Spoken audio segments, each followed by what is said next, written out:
today. I'm going to use this stencil like a stamp. So I'm going to just dab on my ink right onto the stencil. I'm using Skylight. And you see how quick and easy this is with our ink pads. Our ink pads are foam, which you may already know, and they transfer ink beautifully to pretty much anything it comes in contact with, including your fingers, which is why I run around with inky fingers all the time. But you can see how easy it was to ink up that stencil. So I'm just spraying it down, and then I'm going to lay this on top of my watercolor cardstock. Okay, so I'm just patting it down, and then I can pull it up and get a really cool pattern there. I think I want to do a little bit of ink blending. So I'm going to grab my ink blending tool, and I'm just going to rub or blend from the center out. And it's mostly getting that inky water from beneath. And then before I pull it up, I just want to hit it with the heat tool just a little, just to dry it up a little bit.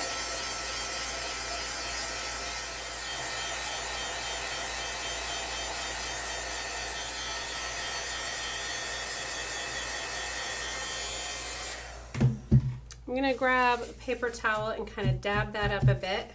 I'm going to lay this back down, trying to get it right back where it was in the first place.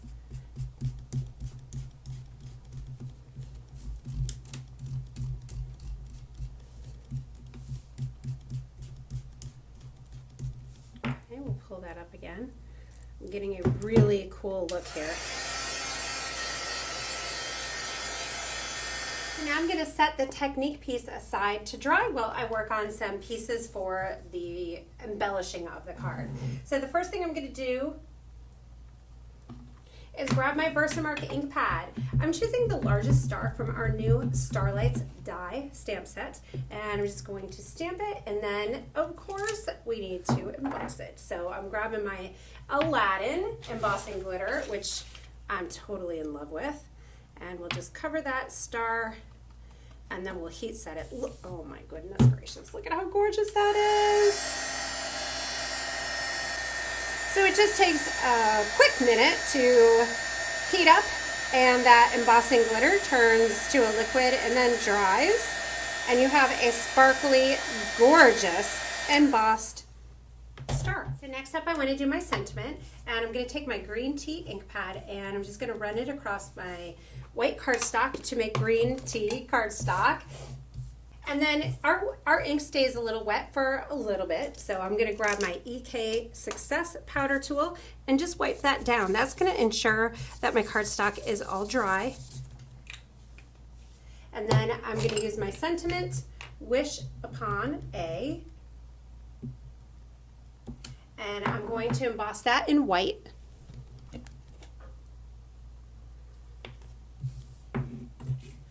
A little bit of spillage never hurt anybody. There we go. And if you guys have never seen, Wow makes these giant jars, clear and white. And if you don't have it, you probably are going to need it, because embossing in white and clear is super awesome. So I'm just going to emboss my sentiment. So you can see how the card is shaping up. Now I want to do some small stars, and I want them in the Aladdin embossing glitter. So I'm just taking my Versamark ink pad and smushing it right down on the cardstock, and then I'm going to use the Aladdin embossing glitter, and we're just going to make our own glitter paper. Again, it just takes a minute to heat up, and then you have a piece of Aladdin embossing glitter paper. So then I'm going to take some of these star dies. I'm going to take the little ones and I'm just going to cut them out with my big shot. So the next step is to assemble the card. So I added a white layer behind the technique piece, and then just onto a white card base. And then I'm going to add a bunch of dimensional adhesive to this star. So we've got 6 points on this star, and I want them all to lay flat. I don't want them to like stick up in different wonky ways. So I'm just doing thin little strips of this dimensional adhesive and adding them straight on to the back of the star. And then I'm going to add that right kind of near where the center of that twisted sunburst is. Oh my gosh, how adorable is this? I want the grading to stick up too, so we'll do a little bit of dimensional adhesive on that as well. Pull off the backing, and then I'm going to add these cute little stars. Wish upon a star. Just a little bit of liquid glue on the back of these stars, and we'll be all set. I'm going to use my quick stick. If you guys don't have one of these, it's a pretty awesome tool. It has like sticky on here. Look at how inky my fingers are. Do you guys get like that? And then you can pick this up. We're going to turn the star over and just use this little piece to kind of release it. And the same on this one. So a great little tool to have in your craft room. So again, be sure to subscribe to my channel. Click that link below. Also hit the bell so that you'll be notified when we get new videos up. And click the link in the description to go to my blog. You can see the photos of this and also the links to the other bloggers in the blog hop. There's prizes and lots of great samples heading your way. So thanks so much, you guys, for being here. We will see you again soon.